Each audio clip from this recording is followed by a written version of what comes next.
اور پہلے یہ ہوتا تھا کہ جب بجٹ آتا تھا تو تمام عوام کی نظریں ہوتی تھی کہ کیا چیز مہنگا ہوگا، کتنی ہمیں اس میں سہولتیں دی جائیں گی، لیکن اب تو یہ حال ہے کہ پہلے ماہانہ بجٹ آنے لگا، پھر 15 دن کے بعد جناب اسپیکر صاحب ابھی جب اپوزیشن لیڈر صاحب بات کر رہے تھے تو ہمیں کہہ رہے تھے کہ ڈسٹرب نہ کرے، اور اب اگر یہ حال ہے تو ہم کس طرح اپنا اسپیچ کریں سر؟ طارق فضل صاحب آپ کیوں پھر دوسروں کو بھی ذرا خیال رکھنا چاہیے کہ دوسرے بات کریں، کم از کم لابی میں جائے، کہیں بھی اپنی بات کریں. تو اگر ہم سے یہ ایکسپیکٹ کر رہے ہیں کہ آپ ہمیں ڈسٹرب نہ کریں تو پھر پلیز دوسری کی بھی بات وہ نہ کریں. تو میں عرض کر رہی تھی کہ جب بجٹ آتا تھا تو وہ سالانہ آتا تھا، عوام کی نظریں اس پہ ہوتی تھی. اب یہ حال ہو گیا ہے کہ اب ہفتہ وار آ رہے، کیونکہ ہر ہفتے جمعے کے دن پیٹرولیم کی مصنوعات میں اضافے ہو رہے ہیں، تو اس کی وجہ سے جو مہنگائی کی شرح ہے اسی تیزی سے اضافہ ہو رہا ہے. اب اگر اس بجٹ کی طرف ہم دیکھیں تو اس میں وہ جو سروے آیا تھا تو اس میں یہ تھا کہ تقریباً جو غربت کی وہ شرح ہے وہ بڑھ رہی ہے، کیونکہ بے روزگاری بڑھ رہی ہے، مہنگائی بڑھ رہی ہے، اس وجہ سے غربت کی شرح بھی بڑھ رہی ہے. اور افسوس کے ساتھ کہ غربت کی اس نے جو وہ سٹیٹ رکھی ہے، انہوں نے رکھا ہے کہ 8,4600 سے جس کی آمدنی ہوگی وہ غریب ہوگا، جیسے ہی وہ 4700 پہ جائے گا وہ امیر ہو جائے گا. تو یہ بھی ذرا بتایا جائے کہ 8,4600 پہ کتنا ایک بندہ کیا کرے گا؟ اس کا تو ایک مہینے کا جو بجلی کا بل ہے یا گیس کا ایک ہی بل وہ دے سکتا ہے. تو میرے خیال میں ہمیں اپنے غریب عوام کی طرف بھی توجہ دینی چاہیے. ہم اس بجٹ کے ہم یہ سوچ کے آئے تھے کہ تنخواہ دار طبقے کو ریلیف ملے گا، کیونکہ اگر آپ دیکھیں 7 سے 10% اگر ہم تنخواہ دار کے طبقے میں اضافہ کریں تو یہ کچھ بھی نہیں ہے، کیونکہ مہنگائی میں اگر 2% اضافہ ہوا ہے اور ادھر سے ہم تنخواہ میں صرف 7 سے 10% اضافہ کر رہے ہیں تو میرے خیال میں یہ عوام کے ساتھ بہت زیادہ زیادتی ہے. اور ایک خاتون کی حیثیت سے میں بھی یہ بھی پوچھوں گی فائنانس سے کہ یہ کتنا جینڈر بیس ہے، کتنا خواتین کا خیال رکھا گیا. صرف اگر ہم یہ کویسچن پوچھتے ہیں، اور یہ اب آپ کے جو انٹرنیشنل کمٹمنٹ ہے اس میں بھی آپ سے پوچھا جاتا ہے کہ آپ جو بجٹ پیش کرتے ہو وہ کتنا جینڈر بیس ہوتا ہے. تو اگر ہم اس قسم کی کویسچن کرتے ہیں تو ہمیں صرف یہ کیا کہا جاتا ہے کہ ہم بسپ دے رہے ہیں، بسپ کو اتنا فنڈ دے رہے. اگر دیکھیں 838 ارب روپے اس وقت بھی بسپ کو دیا گیا ہے، جس کے میں بالکل خلاف ہوں کہ بسپ کے ذریعے ہم لوگوں کو صرف بھکاری بنا رہے ہیں، ہم صرف بھکاری بننے کی اسکیمیں لا رہے ہیں. اس کے لیے ہمیں کوئی پازیٹیو اسکیم لانی چاہیے، کوئی روزگار کی اسکیم لانی چاہیے، کوئی ٹریننگز ہونی چاہیے تاکہ یہ خواتین اپنے پاؤں پہ خود کھڑی ہوں. جس طرح اس میں کچھ چیزیں اس بجٹ میں بہتر بھی ہے، جس طرح یہ اسکیمز ہے کہ خواتین کو ہم قرضے دیں گے، یا جو ایک بہت بڑی چیز ہے کہ ہم صرف اس کی جو ہیلتھ کے وہ ہے اس پہ ٹیکس کاٹا گیا ہے. اس کی بجائے اگر بس کے ذریعے بھی ہم ان کے ٹریننگ پروگرام، ان کو اپنے پاؤں پہ کھڑے کرنے کے پروگرام شروع کرتے تو میرے خیال میں یہ بہتر ہوتا. دوسرا صوبائی بجٹ پہ اب صوبوں سے بھی کچھ بجٹ لیا گیا ہے، جبکہ پتہ ہے کہ خیبر پختونخوا میں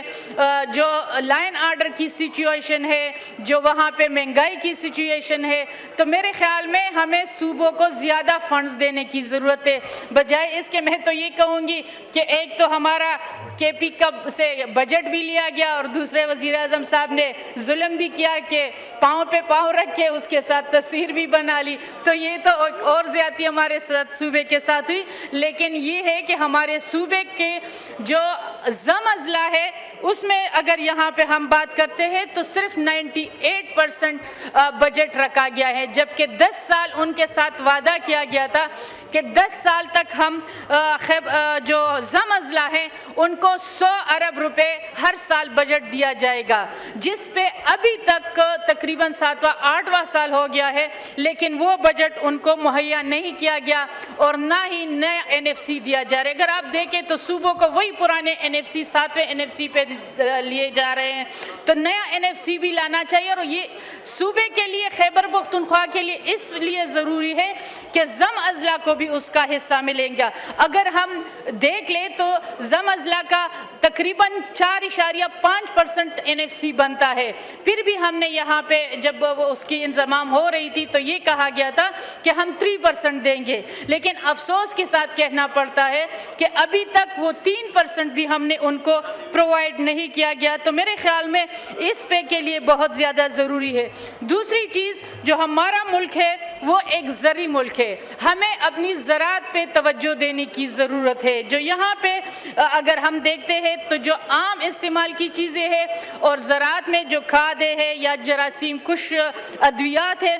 اس پہ کی قیمتیں بڑھائی گئی ہے۔ میرے خیال میں ان قیمتوں کو کم کرنی چاہیے اور زراعت کو ہمیں ترقی دینی چاہیے تاکہ ہماری ملک کی معیشت میں بڑھوتری آ سکے۔ تو اور دوسری جو اہم چیز ہے، اس وقت اگر ہم دیکھیں تو جو قرضوں پہ سود ہے تو ہم تقریباً 8,054 ارب روپے سود کی ادائیگی میں دیکھ رہے ہیں، جبکہ ابھی ہم نے 26ویں ترمیم کی اور اس میں ہم نے یہ کمٹمنٹ کی تھی کہ سود کی خاتمے یا شریک کورٹ کا فیصلہ بھی آیا ہے کہ ہم سود کا خاتمے کی طرف جائیں گے۔ JUI کی طرف سے جو 26ویں ترمیم میں اس شق کو شامل کیا گیا کہ ملک سے سودی نظام کا خاتمہ ہوگا، لیکن افسوس کے ساتھ کہنا پڑ رہا ہے کہ ہم سودی نظام کی طرف نہیں جا رہے، بلکہ IMF کے کہنے پہ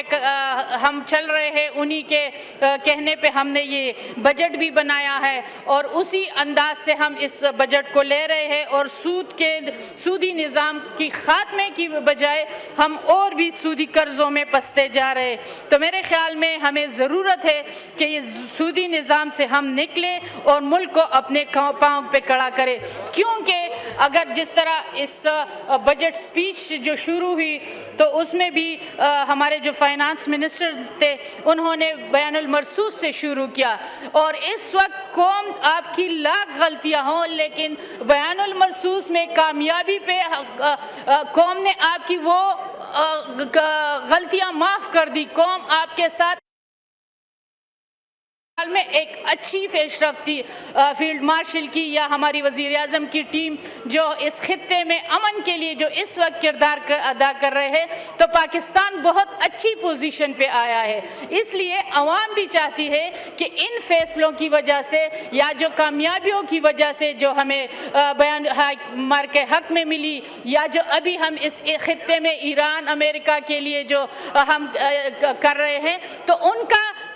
ہمیں عوام کو بھی یہ فوائد ملنے چاہیے، یہ چیزیں عوام تک بھی جانی چاہیے، کیونکہ عوام اس وقت ایک اچھی پوزیشن میں ہے۔ میں اس چیز کو اپریشیٹ کروں گی کہ پاکستان ایک بہتر طرف جا رہا ہے، اور جو یہ ایران معاہدے کی وجہ سے اور امریکہ حق کی وجہ سے پاکستان کی دنیا میں ایک پوزیشن بنی ہے، اس کو استعمال کرتے ہوئے اس پوزیشن کو ہمیں کشمیر کے مسئلے کے حل کے لیے بھی استعمال کرنا چاہیے، فلسطین کے مسئلے کے حل کے لیے بھی کرنا چاہیے، کیونکہ پاکستان اس وقت ایک بہتر پوزیشن میں ہے، اور اسی چیز کو اپنے جو اثر و رسوخ ہے اس کو استعمال کرتے ہوئے اپنی معیشت کو بہتر کرنے کے لیے بھی استعمال کرنا چاہیے، اور اس کے فوائد عام آدمی تک ملنا چاہیے۔ عام آدمی اس وقت ٹھیک ہے حکومت کی ان اقدامات کے ساتھ کھڑا ہے، JUI بھی جو امن کا کے لیے اقدامات ہے ہم بھی آپ کو سپورٹ کر رہے ہیں اور اپریشیٹ بھی کرتے ہیں، لیکن اس کے فائدے عوام تک ملے۔ عوام جو اس وقت مہنگائی کے شکار ہے، جو غربت کے شکار ہے، اور جو سب سے بڑی ہے جس گرمی کے موسم میں لوڈ شیڈنگ کا ہے، گیس ان کو نہیں ہے، جو بنیادی ضروریات ہے وہ عام آدمی کو مہیا نہیں ہے۔ تو میرے خیال میں گورنمنٹ کو ان چیزوں کی طرف توجہ دینی چاہیے اور ان کے لیے جو عوام کو سہولیات ہے ان کو دینا چاہیے۔ جو سب سے اہم چیز ہے وہ جو سرکاری طبقہ ہے، جو سرکاری ملازمین ہے، جس کی تنخواہیں صرف 7 سے 10% بڑھائی گئی، بلکہ ہم تو یہ سن رہے تھے کہ یہ 40-50 تک جو حکومت کے اتحادی ہے وہ وہ ڈیمانڈ کر رہے کہ بڑھائی گی، لیکن 7% بالکل نہ ہونے کے برابر ہے۔ تو اس کو زیادہ کرنا چاہیے، 7 سے 10% سے جو تنخواہ دار طبقہ ہے اس کو کوئی فائدہ نہیں ہے۔ تو اس کو زیادہ بڑھانا چاہیے، کیونکہ اگر ہم ہر ہفتے مہنگائی میں پیٹرولیم مصنوعات اب 5 روپے کم ہو رہی ہے، لیکن جو 200% اضافہ ہوا ہے جس سے مہنگائی میں بھی بہت زیادہ اضافہ ہوا ہے، اسی کو مد نظر رکھتے ہوئے تنخواہیں تقریباً کم از کم 30% تو بڑھائی جائے، اور جو کم سے کم تنخواہ ہے اس کو تقریباً 50,000 سے 60,000 تک ہونی چاہیے، اس سے کم پہ کیونکہ ممکن ہی نہیں ہے کہ ہم اس پہ کریں، اور جو غربت کے خاتمے کے لیے ٹھوس اقدامات ہیں وہ بھی حکومت کو کرنی چاہیے، تو یہ ایک بہتر ہوگا۔ اس میں جو انہوں نے کہا ہے کہ سگریٹ پہ کے لیے پہ ٹیکس عائد کیا ہے، ایک اچھی چیز ہے، کیونکہ اس وقت خاص کر جو تعلیمی اداروں میں جو یہ سگریٹ ہے یا جو دوسرے نشے ہے اس کی بڑی اس میں وہ ہو رہی ہے، بڑھ رہی ہے، تو اس کے لیے یہ اچھا ہے کہ سگریٹ کے ٹیکس پہ کو بڑھایا گیا ہے۔ گرکی صاحبہ نے فرمایا، جس طرح میں نے عرض کیا کہ کتنا جینڈر وائز ہے، ہم تو جینڈر کے لیے بات کرتے ہیں، لیکن افسوس کے ساتھ کہ اس حال میں موجود جو MNS خواتین ہے خاص کر، اس کو جو ڈیولپمنٹ فنڈ ہے اس سے محروم رکھا جا رہا ہے، کیونکہ یہاں پہ تو فنڈ رکھا گیا ہے، لیکن جب ہم بات کرتے ہیں تو وہ کہتے ہیں کیا ہم MNS کے فنڈ کاٹ دیں، تو کیا یہ خواتین جو ہے یہ MNS نہیں ہے؟ تو میرے خیال میں جو اس حال میں موجود اس ایوان میں موجود جتنے بھی خواتین MNS ہے اس کو بھی ڈیولپمنٹ فنڈ ملنے چاہیے، یا اگر آپ یہ فیصلہ کریں جس طرح سپریم کورٹ کا فیصلہ ہے کہ کسی کو ڈیولپمنٹ فنڈ نہیں ملے گا تو نہ دے، کسی کو بھی نہ دے، پھر ہم بھی آپ کے ساتھ ایگری ہے، لیکن اگر اس حال میں آپ جینڈر بیس پہ نہیں چل سکتے، یہاں پہ آپ برابری نہیں کر سکتے، خواتین MNS کے ساتھ آپ برابری کے ساتھ جو سلوک ہے وہ نہیں روا رکھا جاتا، تو میرے خیال میں بہت افسوس کی بات ہوگی۔ اگر یہ خواتین MNS اس بجٹ میں ووٹ نہ کرے تو یہ بجٹ ہی پاس نہیں ہو سکتا۔ میں اکثر کہتی ہوں کہ ایک دن ہمیں قرآن توڑ کے دکھانا چاہیے کہ کیوں ہمیں پیچھے رکھا جا رہا ہے، کیوں وہ حق نہیں دیا جا رہا ہے جو دوسرے MNS ہے۔ تو میرے خیال میں آپ کو اس وزیر اعظم صاحب سے ہماری درخواست ہوگی کہ اس طرف توجہ دے، اگر جنرل سیٹ پہ MNS کو ڈیولپمنٹ فنڈ دیا جا رہا ہے تو پھر جو ریزرو سیٹس کے خواتین ہیں، کیونکہ اگر ہمیں کوئی اس پہ وہ نہیں، ہمیں خوشی ہے کہ جو ہمارے اقلیت کے ممبران ہیں جو ملک کے 2% آبادی کا حصہ ہے ان کو تو فنڈز مل رہے، لیکن خواتین جو 52% اس ملک کا حصہ ہے ان کے MNS کو یا جو ان کے جو ممبران سے ان کو فنڈز نہیں دیا جا رہا ہے، اور یہ کہا جا رہا ہے کہ آپ ریزرو سیٹ پہ ہو یا کوئی بھی ہو، وہ کہہ رہے کہ ہم خواتین کو، جبکہ اس کے برعکس جو